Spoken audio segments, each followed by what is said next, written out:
Okay, so I've started the recording. So first I want to thank Agatha and Jerry for signing up. So I want to say the most successful book campaign that we've had in our 8 years was actually Giving the Devil His Due. So that's why I asked Regina if she would be willing to walk us through the marketing campaign and how you came up with your marketing plan and publicity and so on, and so it's kind of help authors get inspired and figure out like what they can do for themselves for their own stories, if that makes sense. So with that, I am going to hand this off to Regina, and yeah, so thank you. Okay, I'm glad to be here today. Hi, Jerry. Hi, Agatha. If at any point you have any questions, just pause and just ask me, and I'll just pause what I'm talking about to answer. So I'm going to share a screen. I put together a little presentation. All right. So this is what I'm going to tell you how we did it, and to let you know how you can adapt what we did to what you can do for your books. So let's do this. Okay, so here's a quick introduction. So it's a charity anthology that became a Running Wild bestseller, like Lisa said. And I'm going to say right now that we did not expect this. So I'm just going to tell you all what we did. So it's a joint publishing project. It's published by Running Wild. It's produced and edited by us, the Pixel Project, and it's jointly marketed by Running Wild and the Pixel Project. And we had two challenges, which is violence against women. It's a really, really difficult cause. Like, it's not about children. It's not about animals. It's not about the environment. Violence against women is a cause that it's difficult to get supporters for it. We do have supporters, but because we're running up against the patriarchy and because we're running up against sexism, violence, and misogyny, even in the course of our work, it is difficult, and it's difficult to raise awareness and not get pushback. And also, the second challenge is one that all authors can probably relate to, which is we're a tiny volunteer-run nonprofit with a tiny budget. So if you're a single author, a single person, you also have a tiny budget. So let's see what we achieved. So what we achieved was we are a finalist. We were a finalist in the Shirley Jackson Awards for 2021. We were a bestseller on Amazon in 2022. We were a finalist in the Audie Awards in 2022 as well, and we are a Golden Earphone Award winner. So how we did it, here's an overview. So there are 5 things that we did. We were prepared. We leveraged our strengths. To us, community matters a lot, and I'll talk a bit more about it. And we also found hooks and connections. And social media and other online tools are really important for us for this, for the marketing campaign. And also because the Pixel Project is the only digital, completely online nonprofit working to end violence against women. So that's part of our skill set. So we maximize that. So now the first thing, which is really, really, really important. Tip number 1, be prepared and lay the groundwork. So what an interesting thing that Running Wild did with us is that we had a meeting with them, and Lisa sent someone from Running Wild, and we sat down and we talked about all the assets. So you list out all your assets. You make a list. Okay, so our assets as a nonprofit include, we already have a network of authors that we work with, because by that time we had already been running our program called Read for Pixels, through which we work with authors, publishers, agents, editors. We ran that for about 8 years. By the time we reached out to Lisa, we had this idea for the charity anthology. So we sat down, we listed that out, listed out the fact that we already have, in our long years of doing all this, we've already built a community. We already know people who are not just authors, but we also know people in the industry. We know people, we are part of a lot of readers groups. We also looked at how we run our other campaigns. So we know that, okay, our strengths are, say, Facebook and Twitter. That was before Musk took over and made a mess. We had Twitter, we had YouTube, we had Instagram. So we looked at everything we had. That's just like a taste of what we had. This is not the full list. And then, after that, we looked at everything we had, and then we prepared our publicity pack. When I talk about publicity pack, I'm talking about you need to know that you have an announcement, you have a summary, a book summary ready with you to send out. You have pictures, visuals, including your book, maybe your book cover visual. If you have your author headshot, have it on hand as well. Get a proper one done if you can. But selfies nowadays actually look pretty good if you know how to do it and you get good lighting.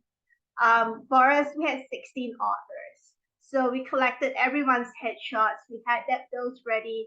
Have your bio ready. They should be between 50 to 80 words. We had that from the authors. We had a 30-word one, and we had a slightly longer one and an 80-word one. So those are the basics. And I'm going to tell you how I know this is because my first career before I moved to nonprofit, I worked in the public relations industry. So I rose to quite a high level, and these are the basics. And also be ready to make announcements when you need to make announcements. You need to be able to know how to at least draft a proper announcement. But that you can pick up from online because there are lots and lots of examples because book publicists release them every day. So there's like a template for it somewhere. And then after that, do your research. When I say do your research, find out about who are the influential people in your genre. And I'm not just talking about publishers. I'm not just talking about publications like Booklist. I'm talking about which book bloggers, some bloggers are in the genre you're in and who periodically review books, for example, or which Facebook groups are part of the genre you're in, because a lot of them would be really active. For example, for Giving to the Devil His Due, by that time I was already, and many of my team members were already members of science fiction and fantasy groups, horror groups, writers groups, library groups on, who focus on certain genres, for example. So when you're doing your research, look for these communities. Look for who else you can reach out to. And then contact lists, and that directly links to contact lists. Contact lists are key. So Lisa and I had talked about this. I think we had discussions about this every now and then. I think Lisa, we did list of horror bloggers and bloggers, and Lisa asked us to share it with Running Wild Press, and we did that. So contact lists. So basically a basic contact list is set up on Google Docs would be, the name of the blog or the blog channel, the name of the blogger, the blogger, then, how to contact them. Do they have an email? We put that in, and any other notes, how would they like to be contacted? So that really helps, because once you have that ready, you can send it. You can get a pitch ready and you can send it out to them. And then the important thing is you need to allocate time for publicity. And I know everyone's really busy. You need to write books. We needed to do so much work as well. We needed to work on a book. We had, half a dozen things going on, getting the book out and stuff like that. But we still had to put in time for publicity. And for us, we call it awareness raising because we're a nonprofit, but basically it's publicity. So allocate time for working on publicity. Because once your book is done and it's printed and it's out there, you need to sell those books. And to sell those books, people need to know about your books. I know I'm stating it's a Captain Obvious question, and I'm stating this that I'm stating right now. But a lot of authors I know are having a huge balancing act. They have to write their books, they have to keep the books coming, they have to deal with all the admin that goes with getting a book published, even if it's with publishers such as Running Wild or a Big Five publisher. They have their family lives, they have their day jobs, but always try to allocate some time to work on publicity. And finally, determine your budget. And I was just talking to Lisa about this just now before we started this session. Like, we had a budget of $1,500. And so because we knew we had $1,500 plus $500 as a buffer, we knew that we had to stay within budget, and that motivated us to find ways of publicizing the book without paying too much money. And there are still ways of doing that, even though social media is really, really noisy right now.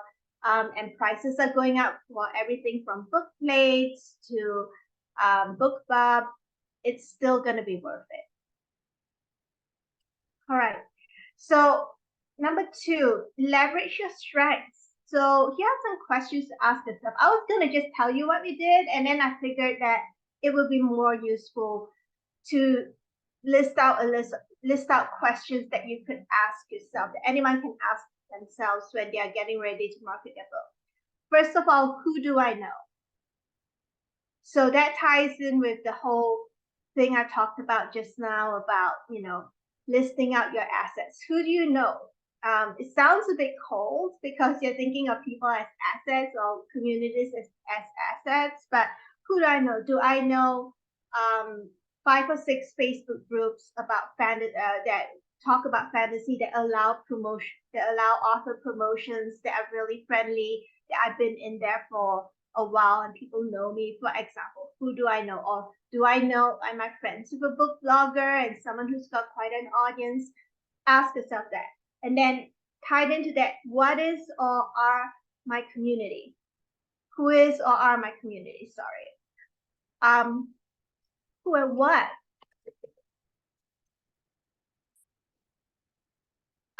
So basically, look at who you've always hung out with. I know authors hang out in groups, even though it's a really, really solitary profession. Like, in my experience, like, authors know each other. They hang out in groups. You go to cons together. Or you're part of a lot of authors. Most authors, or maybe all authors, are also readers. So maybe you are part of a writing community, or for your genre, or maybe you're part of a particular Reddit group. I know people roll their eyes at Reddit, but a lot of places that are book friendly on Reddit are actually really safe spaces. We work with Reddit. This is a tip that I'm going to give you. We work with certain book subreddits like our fantasy, our romance books. These are really safe spaces because they have moderating policies. They have an active mod community that keeps all the trolls away. They welcome everyone to come discuss their books, and a lot of them have policies for promotions. They allow promotions, but they might have policies such as an author can't promote their books more than twice a year, for example. And that's for our fantasy, for example. And they change their policy to that so that people aren't flooded, and also most authors only get their books out once or twice a year, for example.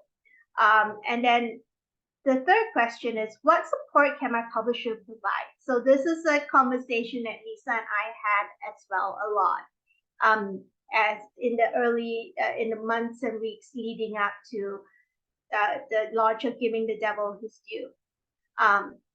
So, and we had that conversation again, right, Lisa, like in the first year as well, because we were always thinking about ideas together about what we were going to do for the book. Oh yeah. Yep. And you were excellent at pulling in the authors and just kind of identifying like events that we could tie Giving the Devil His Due to. So yeah. Yeah, I'm going to talk a bit about how we figured out later on in this presentation, I'm going to talk a bit about how we figured out what we can tie things to. Okay, and then the next one, which when I ask a question, like it makes people cringe a little, but I'm going to bring it up, is what is my publicity track record? What's worked for me? What worked for me? Different authors have different publicity track records. When I ask what works for me, I'm gonna, when you ask yourself that, you're gonna have a look at, okay, so am I engaging more on Facebook? Am I engaging more on Instagram, for example? I mean, you see this in real life all the time. Like some authors, they're never on Facebook. But when you go to their Instagram account, they have like 20,000 people following them, for example. Or they prefer to engage with their mailing list, and they find that their mailing list actually gets them more results than posting on Facebook. Or some authors are just Facebook all the time. And when Twitter was good, it was Twitter all the time, for example. So look at your track record, or do you have a track record of getting mentions by book bloggers or book bloggers? Some authors are really good at that. They tap into that community. They're really good with book talk, like Eloisa James, who's a V for Pixels author. She's on book talk. A lot of her followers get their news from her, from book talk, from TikTok. So know your community, and then you'll know what your publicity track record will be. And then that ties in with which social media network works best for me. Like I said, authors, you'll know at some point, because you'll know that you're getting more people commenting on it, or more likes, or more shares, and then you can go from there. And then the next one is, what skills do I have that are related to publicity work? All authors can write, and it takes a bit of practice, but you can write an announcement or a press release. There are templates for that. Are you very social? Are you always getting together with other authors? Do you have a writers group, for example? Do you go to a lot of conventions? Look at all of that. The skills that are related to publicity work are basically, you need to be able to connect to people. You need to be able to find ways to communicate with other people. Some people are really good communicators. Some people need some help, but it can all be done. I mean, I said I worked in public relations in my first career, and we don't get born knowing how to do that. Of course, some people are super communicators. They're really good at it. And I'm gonna say I'm an introvert. I actually can't be around people for 24/7. I need to recharge alone, for example. But there are still ways of getting the word out there, especially now that everything's online. And then the final question to ask yourself in order to leverage your strengths is, what can my budget get for my book? I notice how I said how much I did not say how much budget can I afford. I'm saying what you can afford, and then you need to look at that number and then look at what your budget can get for your book. And if you have a tiny budget like we did, which was $1,500, that was our budget for the 2 years that the book was out, because we only had permission from the authors to have the book for 2 years.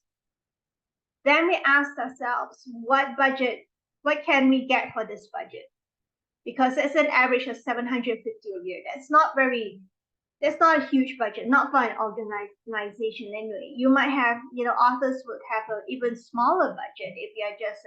If you're not a best-selling author, you might have an even smaller budget. You might go, okay, this year I can only spend $250 or $500.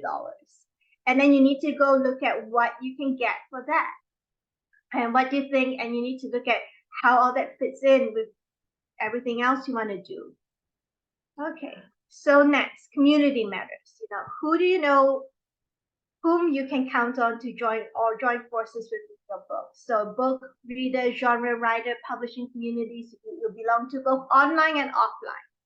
I talked a lot about online communities, and that's the easiest way for a lot of people to get connected, to get into communities. But maybe offline, you have your local library, for example, where, you know, readers groups meet, and you can start from there. And librarians are great as well. We found that librarians are so supportive of books. So they are your secret ally. And then you look at local and online book related communities and individuals. For example, your indie bookshops, booksellers, libraries, book bloggers. Your publisher, what assistance can they provide? Now, this is like a thorny issue for a lot of authors because especially with the big five publishers, like the lion's share of the publicity and marketing budget goes to it, the bestsellers. And what's left over isn't great. So it really isn't great. And it's like a vicious cycle. It's like, why are you still promoting George R.R. Martin when he has millions and millions where you could take in that publicity money and put some towards, you know, developing up and coming talent and marketing their books? And that's like the eternal question that's being asked in author circles and reader circles, some reader circles as well. But, you know, talk to your publisher. I mean, Lisa's great. Running Wild, you know, we talked to, we are always in communication with them, you know, and we figured out what Running Wild can provide. So Lisa just looked at what they could provide, and then we talked about it, and then, you know, we just rolled it out together. And then look at your friends and family. Who do they know and what communities do they belong to? And I'm going to say sometimes you may need to look a little further because sometimes acquaintances know more people, and you might be surprised. You know, some people are just happy to help, but you need to ask.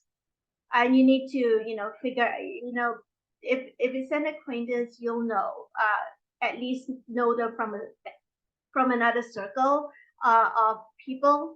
So keep an eye on that. And then tip number 4, that's what Lisa was talking about mentioning just now, you know, finding hooks and connections. Now, this is important because your book alone isn't going to sell. Not unless you're a huge name author, not unless it's something that, you know, that a lot of marketing budget is going to be spent on. So when you do this the bootstrap way, which we did, you need to find hooks and connections. And this is how publicists and PR people do it as well. For clients who are not that well known, or clients in an industry that's not popular, or clients who are just, you know, just tiny things, doing tiny things and have a tiny budget. So you look at your genre classification. So are you writing in horror? Are you writing in science fiction, fantasy, romance? And then you look at themes in connection with the wider social issues and movements. And that might be just me coming from a nonprofit point of view, where this is how we do it for awareness raising for causes. But, you know, if, for example, if you've written a book that's a YA book and it's about, it's a Bildungsroman regarding a girl growing up, and maybe that's related, and maybe your book touches on issues such as single parenthood, also some feminism stuff, you know, like she has to stand up to some really sexist boys in school, and that's how she grows up, for example. Look at all the things that are connected to that. Is there Parents' Day, International Parents' Day? We have an International Day for everything nowadays. So look it up, you know, or National Day. It's even like a National Day for donuts, believe it or not. So, you know, in the US. So look that up. I think you can just Google that, you know, International Day for that. Or, you know, there's also the International Day of the Girl. That's a really huge one. So if you're writing a YA book about a teenage girl, you might want to look at that, for example. So think about it. Think about what your themes are. Think about who your characters are.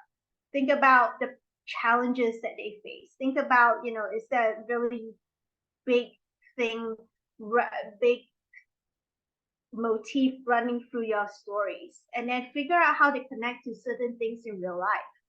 You know, maybe your book is about someone who, a character who runs an apple farm and there's apple picking and stuff. Like during the fall, you know, if there's going to be a lots of stuff about apples, you can tie that in with it. I know it's like a tenuous connection, but you know, apples and apples, for example.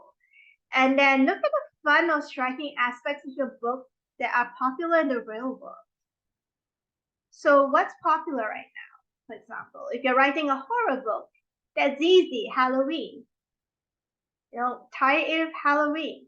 Or you can piggyback on, you know, if there's a huge movie coming out that's a bit similar to yours, you can piggyback on that and maybe do a blog post about 5 books that are similar to this movie, and then you can include your book in it. It sounds really egotistical, but you know, do it because if no one else is gonna do it for you. Or maybe you know a book blogger and they're gonna do a list of books that are like this. You know, try and get on those lists, you know, if you know them. And then look at that at the bottom. I've given you a list there, you know, celebration days, weeks or months, social issue days, weeks or months, trends and huge news cycles. So if you're writing a book, for example, if you're writing a book about that includes sexual assault, so there's Sexual Assault Awareness Month in April. And there might be a big celebrity case going on, so you can talk about that, and you can just mention, you know, my book deals with this. It's part of the conversation, and people don't mind that. What they do mind is if you just barge into any community and start shouting, "Buy my book." But what people like is, you know, if you tie things into what's going on at the moment, or you tie things into celebration or whatever, people don't mind. It's part of the conversation. So you have to make your book part of the conversation, and that's how we did. And finally, tip number 5, social media and other online tools. So I mentioned a little bit about this just now. So you figure out 2 to 3 social media channels that you're comfortable with. Notice that I did not say one. I did not say one. One is too little, too few in this day and age. You need at least 2 because each social media channel has a different audience because they present information differently. So for example, TikTok is all videos. TikTok is all short form videos. YouTube can be long form videos that people then a little bit more patient to sit there for 20 minutes watching a show, for example. Facebook is all about, you know, being eloquent and writing and connecting and being friends with people. Instagram is all about the pictures and people who are very visual for the pictures. So, you know, think about that, you know, and try if you can only manage 2, because I'm going to say right now that I understand when you might be rolling your eyes right now and say, oh, that takes so much time. Yes, it does. My nonprofit just works on social media across the board and it takes up so much time. But one thing is just pick 2. And when you pick 2, go for different formats. For example, if you pick TikTok for one of them, of your social media channels, don't do YouTube anymore because that's just all video. So you go TikTok and then you go, okay, I'm not comfortable writing marketing copy and stuff, but I can do short stuff, so captions to TikTok and Instagram, for example. Mix it all up. Or if you just prefer to write about stuff and you're okay writing marketing copy and things go, or you feel that you interact better when you're in groups, I go for Facebook. And then maybe Instagram, because they're all linked. They're all owned by Meta, and you can easily share things between both. So think a lot about your mix. Or some authors even just go, well, I'm not going to do 2 social media channels. I'm going to choose one that I'm comfortable with, and I'm going to build my mailing list. And then go from there. And then here's a tip. Learn to schedule posts. So a lot of people just think you need to post just in time and stuff like that. But look into aggregators, look into services that allow you to schedule posts. And in fact, Facebook, for example, you can schedule posts. You can just learn how to schedule posts using Facebook. For something like YouTube or TikTok, you can sign up to subscribe for very little or for free with somewhere like StreamYard, which I don't usually use Zoom. Lisa knows this. I don't usually use Zoom. I use StreamYard. We do a lot of online live stream shows, so we do StreamYard a lot. And so they allow us, that service allows us to schedule when recording is going to drop, publish on YouTube, for example. And I think they have links to TikTok as well and Instagram. So looking at something like that, it doesn't cost a lot, but if you do a cost, if you do a cost and return analysis, for us, paying $200 a year works for us because we do so many live stream shows. We do something like 30 live stream shows a year, talking to activists, talking to authors, talking to publishers, agents, interviewing influencers like actors and stuff like that. So, and dads and parents and all. So to us, it's worth it because we averaged it out. It costs us like $5 per session, but it might not work for you. So, look at all your different options for that. Like it goes back to, what my budget is and how much I can spend and how it averages out if it's worth it for me. And then look at book bloggers, book talkers, book bloggers. And finally, have a really up-to-date homepage. That doesn't need to be a website because a website usually takes a lot to maintain. And a lot of authors end up having to hire someone to do the website for them. You can do that. That's actually a really smart investment. The Pixel Project has a website. We have a webmaster, so we pay about $1,000 every year to get $1,200 or something to him to maintain the website for us. But that's an expense for us as a organization. For you, you might think, okay, I don't know how to set up a website, or I know how to do it using WordPress, but it's going to take so much time.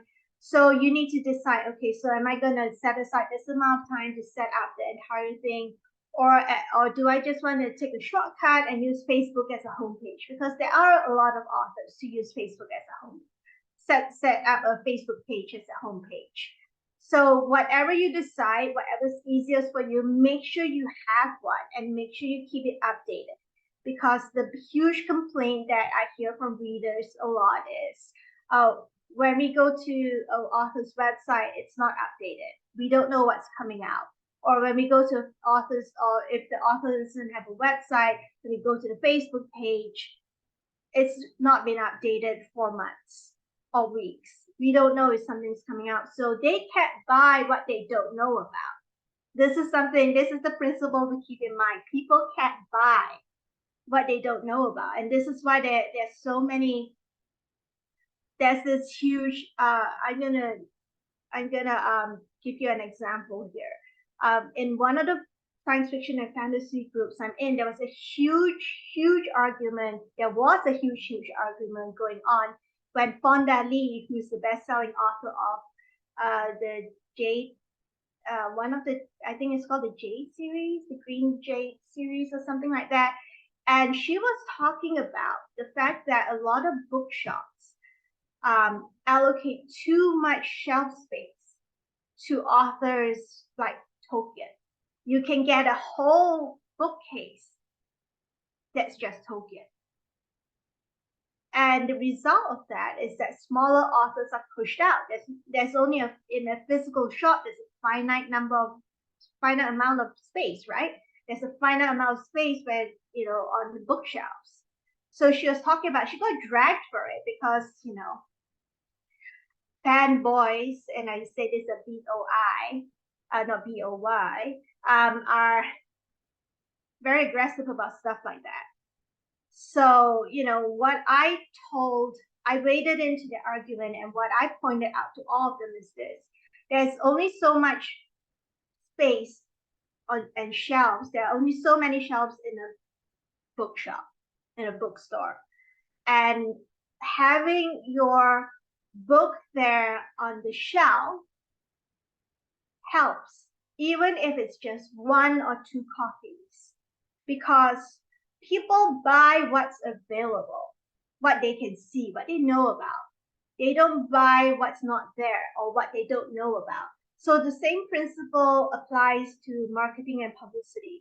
Think about it this way. You want people to know about your books because they can't buy what they don't know about.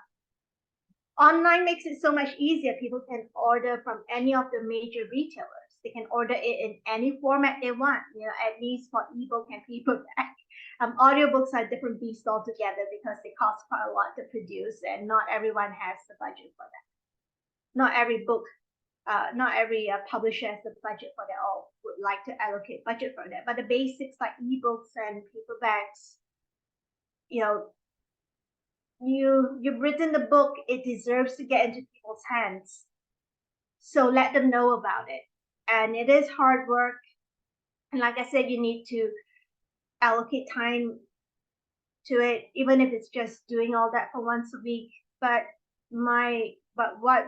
the reason why we've done so well is that we allocated the time to do that. Lisa will tell you that as a nonprofit, and we're so tiny, like it's about 20 of us, none of us are paid. We're all volunteers. And we have so many things going on, including helping survivors and victims and all. And we still allocated time to do all that because we know that we need to get a book out there. For us, it's another layer of motivation because we also tucked in a couple of pages at the back of the book to let people know where to go get help and to give them the information for that. So we had that motivation going. But for you as authors, your motivation is, I want to build on this. If you're not a huge name author yet, you say, okay, I'm not going to get insta famous. That only happens like 0.1% of authors to new authors or authors out there with their first book. But it's all about building a fan base, building a readership, and just constantly getting your book noticed. And like I said, you can schedule stuff, you can keep people updated, you can tie things in throughout the year for special days or months or weeks about certain topics that are related to your book. So it's not always going to be, you're not going to be going hard at it all the time. You're not going to, keep releasing announcements and things like that. You're not going to keep attending interviews and things like that. But you can do small things throughout the year to just keep pushing for it. I mean, I know it's hard. After like the first year, like you kind of just feel like you're running out of people to reach out to, feel like you're running out of opportunities to do that. But just keep everything on your radar and keep thinking about different ways that your book can tie into things that are happening that will get people talking about it. It takes up some of your mental energy, but it's part of making sure that people know it exists and they get curious about it and they go buy it. And so that's really that. And so we come to the end. So any questions? I'm gonna stop this share. All right. So my question is, hi, thank you so much for doing this. I think it's for me, I struggle a bit only because I operate under a pseudonym. And so because my book is really a telling of my past childhood life and childhood abuse, which I am personally very active in my circles, and I do have a lot of people that I have kept connections with over the decades. However, trying to keep that separate from advertising the release of my book has been a bit challenging. One of the things that I had, I scheduled for me to attend the St. Agatha Festival in Catania, Italy, because that's where my name comes from. So it was kind of like a way to go out there, and I've reached out to a couple of bookstores out there, just asking if I can like come on by, but I've only really done it directly through Instagram, because that's where I found them. I guess I could thinking of like some of the things you said is like the bloggers, like other people who have more of an in who live there that would be willing to like assist and help. Mhm. But what do you think, especially as someone who is dedicated to protecting and providing information for survivors, in your opinion, would be the best route to go? Um, have you ever thought of reaching out to a nonprofit that specializes in helping survivors like you? I'm just suggesting this because a lot of them don't see, I'm going to say this now, a lot of them are always looking for a way to get more of the message out there about things like this. Mm-hmm. And maybe you could just look at, figure out, do your research, figure out who would be good for you. Small to mid-size, for example, large nonprofits often ignore people who, single people who are individuals who are reaching out to them. I can tell you this. When look at mid-size, look at small, who are very active and who are doing good work, and reach out to them and say, I have my book about this, and would you be interested in working together on this to raise awareness about it? And if their work gets solved, they'll at least sit down and have a chat with you about it, because they also have a limited budget, all of them. And Mm-hmm. so a lot of them thrive on collaboration. And the Pixel Project, we published Giving the Devil His Due as part of our Read for Pixels campaign. So Read for Pixels was what we set up a decade ago. We just celebrated the 10th anniversary in September. We set it up because we realized that authors had a lot to contribute to the cause. Authors tell stories. Stories are so important, and the really good nonprofits know this, because you have to tell stories about your work in ways that are relevant to people who are that are relevant to the public in order to get their support. So you would be a really good, someone like you who's written about this, who's a survivor, would be a good fit with a nonprofit that works in that space. But you need to do your homework, you need to do your research, you need to find out, and this is very important, and I'm telling you this from my years of working in nonprofit, make sure that their internal culture is not toxic. Mm-hmm. Like Lisa knows we're not toxic, because Lisa, we just got referred to Lisa by someone else who's known us for years, who knows that Taylor, right? Taylor Grant. Yeah, because he's followed our work for years. He's known me for years as well.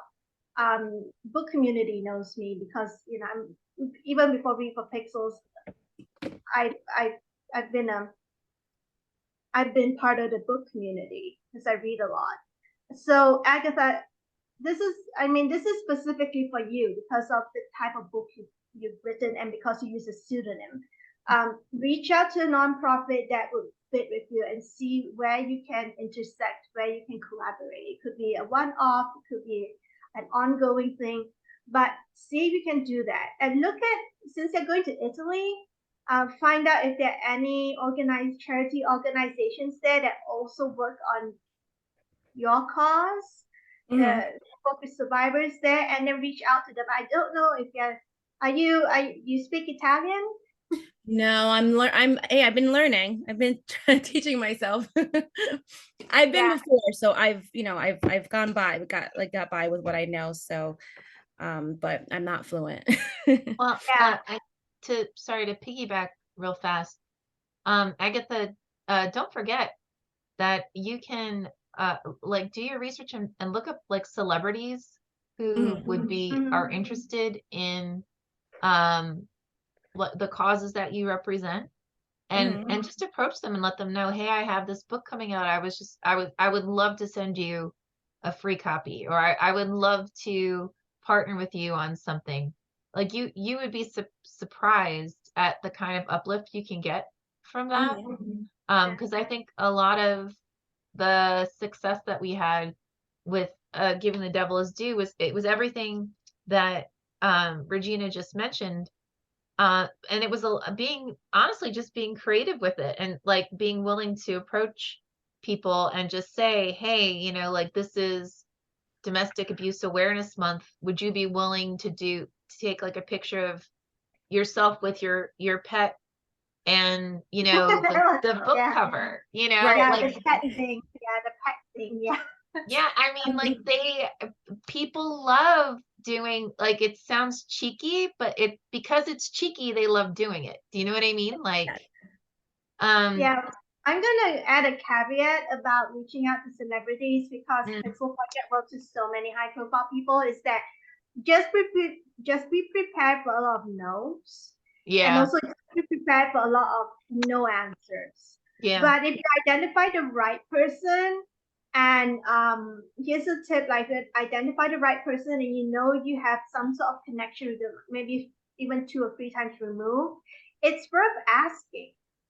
yeah, It's worth asking, you know, don't push, but you know, it's worth asking if you know, like for us, one of the things that has worked when we want to work with really high profile authors is that we do reach out, we ask very nicely in a formal letter, but also over the years, we've identified like literary agents to actually support our work. So if they represent a whole bunch of authors, for example, we know people at New Leaf Literary, we know people like you know, it's really early here in the morning for me, but we know agents that, you know, well, who represent high profile authors. And one, because we got to know them and they got to know our work, you know, then they actually started offering to say, hey, you know, I think my client, you're a really good fit for you. What do you think? And then they reached out on our behalf. They connected both of us. So with celebrities at the beginning, Agatha, it's gonna feel really uphill.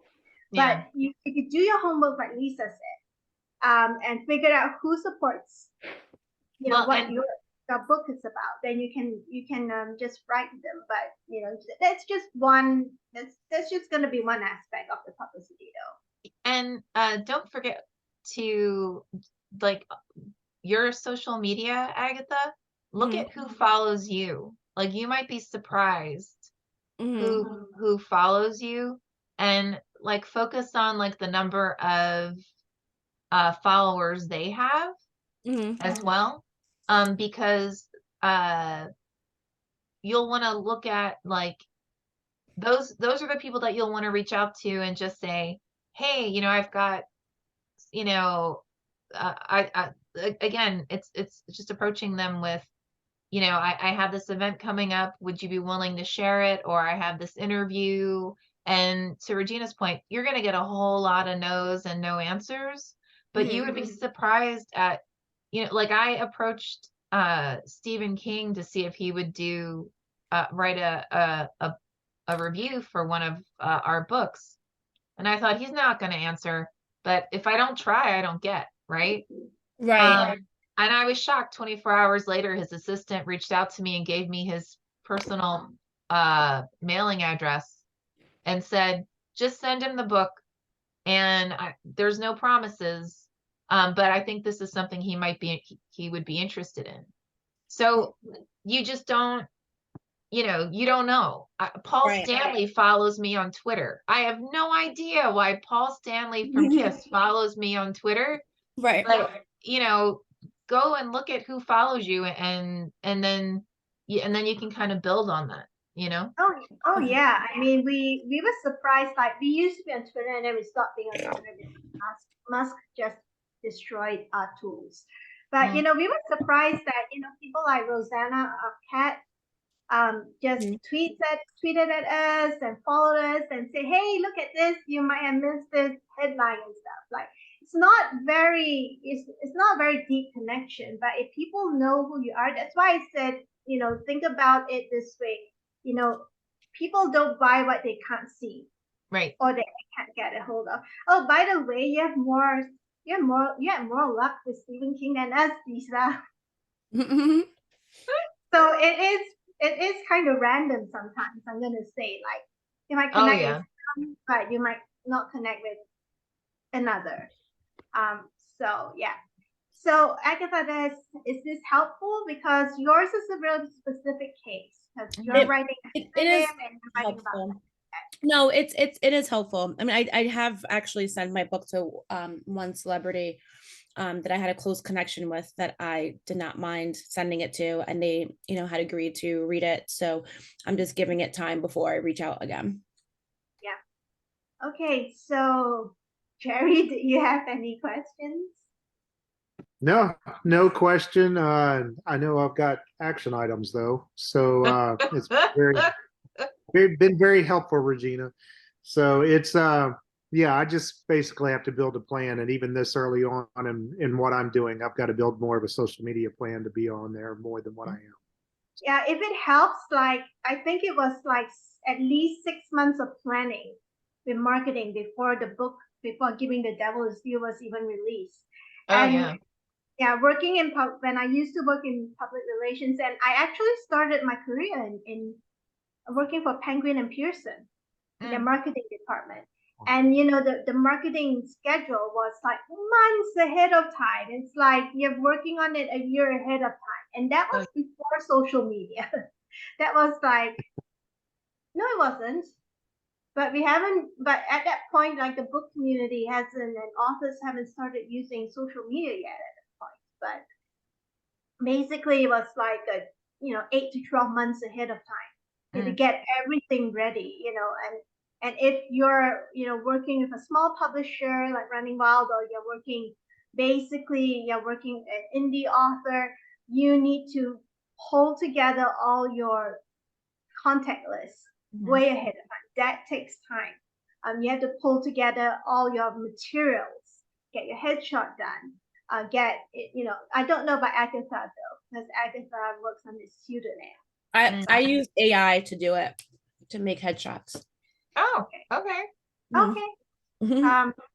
And then yeah, just get everything ready. And the worst thing that I was when I was during my training years as a publicist, public relations person. I call them training years, but really they're like my first 2 years of my career, and they really you really go to work and they just drop you in the deep end. Is preparation, preparation, preparation. Have a plan A, have a plan B, have a plan C. Plan A doesn't work, get plan B. Plan B doesn't work, get plan C, which is why I said, like social media, at least 2 channels. Because if one isn't gaining traction, the other will. If you have a contact list of people and you have, say, at least 30 people on it, or 30 magazines on it, or 30, YouTube channels on it that you can do. You can send it out 10 at a time, which is manageable, 5 or 10 at a time. No answer after 2 weeks, send out the next lot. Follow up with the first lot. It takes time, but after the book is done, the book is out, you need to get eyes on it. You really do. And people nowadays, they want everything spoon-fed to them. Get ready on your links. If you know the links to the Amazon page for the book, the links to the Barnes and Noble thing on the book, keep it somewhere in an Excel sheet, in a Google Doc Excel sheet, all your links there, so that whenever you tell people about it, people say, oh, so where can I get it? You can just immediately give it to them. Because so many people, if you don't give it to them immediately, they're not going to buy your book. And the reason why, you said Stephen King, right? So Reaper Pixels, our first ever author, is actually Joe Hill, who's Stephen King's son, and is a huge name in horror in his own right? So the first thing we did with him is, one of the first things we did was, hey, Joe, we've got the book coming out. And well, he knows about it because we did ask him first, actually, Lisa, but he didn't have time to write a new story. So he's like, hit me up when you're ready to go. So we did. People do follow through their promises. So he said, just tell me what it's about and give me the link. And this is the important thing. People will always ask you to give them the link. We did. He posted it on Twitter. He said something like, hey, everyone, his really famous character, would buy this for his to be read pile, and he gets the link, and then suddenly I think Lisa also noticed there's a huge bump in sales.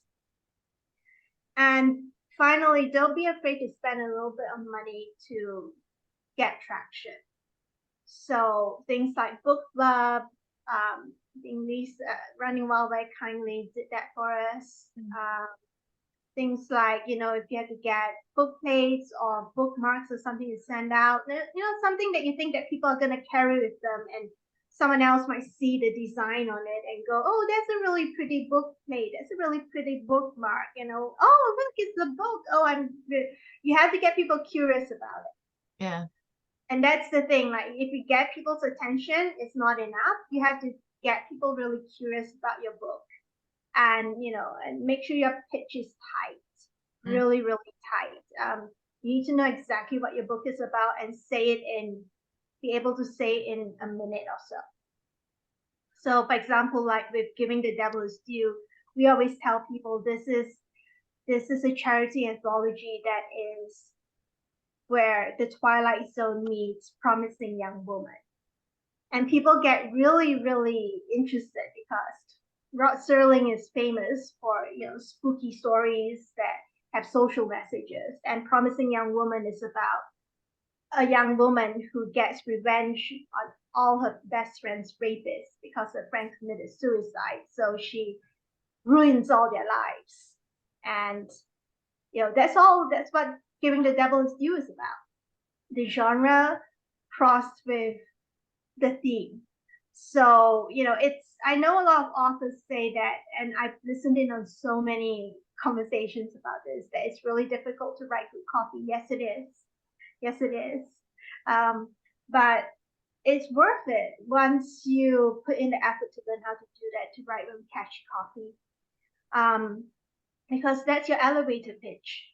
To get people interested, to hook them. And remember that social media attention spans are so short. You don't hook them, they're not going to come back to it. So I you know what, I suddenly realized I sound really depressing about all this, but yeah, this is the landscape right now, and it could change again in a heartbeat, you know, with things moving so fast in that space. But yeah, pull out all the stops. Always make sure you have a plan A with your marketing and publicity, that you're well prepared for that. And well prepared also means having an alternative, a plan B, a plan C, and keep going at it. And I think one thing that Lisa and I talked about a lot is consistency. You don't just come out with a blitz of publicity for the launch and be done with it. You know, we have after Giving the Devil His Due, we have another book coming out, and we're working with Black Spot Books on our first poetry collection with poets from around the world, and about violence against women, and it's coming out on November 7th. And I'm going to tell y'all a little bit before we wrap up. I'm going to tell y'all a little bit about how we've been planning this. It's been in works for months. We've worked with the poets to record their readings, about 30 of them, out of 100 to record readings, for example, and we're putting together videos. That took months. We started this back in April. And we also did worked with Black Spot Books to, you know, we divided announcements between the publisher. So Black Spot Books, for example, would announce the book cover. We announced the table of contents, for example. So it's us working with the publisher on that. And then we have also mapped out what we're going to do for the next 6 months. So we're going to have a launch panel on November 25th. Why are we having a launch panel on November 25th, even though the book comes out on November 7th? Because November 25th is the International Day for the elimination of violence against women. So it ties in nicely. So I'm giving both of you, Jerry and Agatha, this, and everyone who's going to be watching this after this, and a real life example that's going on right now. So we're having that. We're tying the book in, because the book is about violence against women. We're tying it in with the International Day for the Elimination of Violence Against Women. And then for the videos, we've released one in conjunction with People and Pets Say No, which Lisa was talking about. We have this annual campaign, which is getting people for Domestic Violence Awareness Month. It's getting people to take pictures with their pets and hold up a sign to make a statement photo to say no to domestic violence, because violence against pets is actually, and animals is actually, one of the red flags for abusive men, and also one of the ways that abusive men hold their families hostage. You know, they threaten to harm the pet. So we have that. So one of the things we did was we recorded more videos than we needed, and one of the poems is about this very topic. So we released that video ahead of time as well, as part of Domestic Violence Awareness Month, even though it's in October, when the launch is in November. So people know that this book is coming out. And then after that, after the first round of panels and everything we're attending in November and December for the book, there's going to be a bit of a lull. And then on March next year, for the second wave, we're releasing one video recording of a poetry reading, one per day across the month of March, because it's International Women's Day, it's Women's History Month, it's also Women in Horror Month. So this is how we tie everything in, and we make sure that there's not too big of a lull between the first wave of publicity before the second wave of publicity. So that's the working plan for the next 6 months. So is this useful, Agatha and Jerry, how I'm mapping out telling y'all how we mapped out everything for marketing and publicity? Very useful. Very Yes, useful. very useful. Thank you. Yeah, the one mistake that a lot of authors make is to wait for too long, to cut it too close to the launch date before they start putting things out and letting people know. But you know, for some authors that works for certain things like events, like, you know, we worked with Anne Bishop, who is a huge fantasy author, and she said to us, oh, just hand me the post and stuff. I'll put it up 3 months before the event, and I'll remind them 6 weeks before the event, and I'll remind my fans again 2 days before the event. Whereas other authors go, if I put this up now, they're all going to forget about it. So just give it to me and I'll put it out 5 days before the event. That's how my audience reacts. So that's how they know their audience as well. So you can tailor your marketing plan to that. But you will need to know your audience. But on the safe side, if you're just going to be starting right now, we're putting some of my tips and recommendations into place. Like, stay on the safe side of things. Plan things months ahead of time, because there's nothing more stressful than going, oh no, it's 6 weeks to the launch of my book, and I don't even have my publicity pack yet. I haven't even sent out emails to everyone to let them know yet. And you know, certain influencers like book bloggers and book bloggers, they need to know at least 3 to 6 months ahead of time as well.